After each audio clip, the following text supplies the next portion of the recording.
Hey everyone, my name is Kyle McMillan, and today I will be discussing case 2-1 on page 96 of our textbook, and the case is called a team player. In this case, it gives a scenario about an audit team who is performing an audit, and Diane, who is responsible for the inventory process, realizes that she previously didn't find one of the discrepancies in inventory. She had already done the physical count of inventory, and somehow she didn't.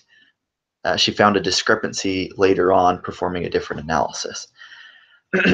So when she informed the group, she told them of the discrepancy and asked what route should they take. Do they need to inform their manager, Jessica, or should they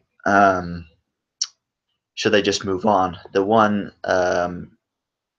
difficult thing that they were trying to decide is that Jessica, their manager, was usually a strict individual when it came to the budget.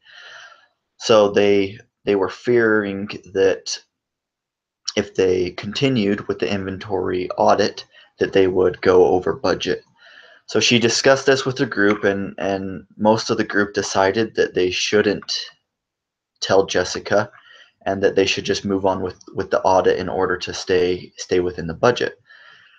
But there were a few members, Barbara and Haley, who felt differently. They felt that they needed to look into this issue further. They needed to inform Jessica and get her guidance as to what they needed to do.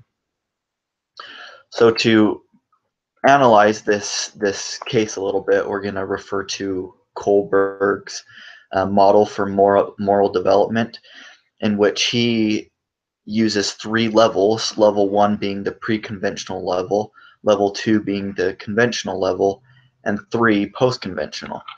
Each one of these levels has 2 stages. In the pre-conventional level of the moral development process, there are 2 stages. The first stage is the individuals will act in order to obey with the rules. And stage 2, they will react in order to satisfy their own needs. Then in the conventional level, there are 2 stages. The first stage is fairness to others, and the second stage under the conventional is the law and order. So those are stages 3 and 4. Then in the post-conventional, stages 5 and 6, an individual will act in order with a social contract, and in the last one, stage 6, they will react in with universal ethical principles. And so when you kind of do an analysis on these, you can see where Barbara and the other audit team members are in their moral development stage. The most of the group, they kind of want to satisfy their own needs. They don't want to look bad to Jessica by going over the budget. So they're kind of in the pre-conventional stage. They want to satisfy their own needs and not look bad to Jessica and the client by going over budget. Where Haley and Barbara are more in the fairness to others, the conventional level. They want to make sure that the audit is done right. And so you can see the different stages within this case of the moral development process by Kohlberg.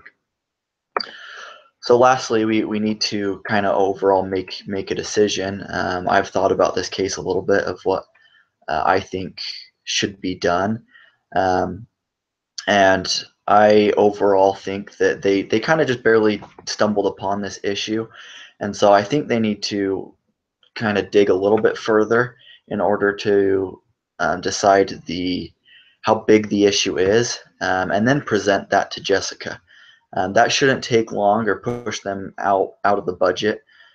they can present the issue to Jessica, and if she feels that it's necessary to keep going on and to dig a little further into inventory, then they can do so, and they have the order from her to do it.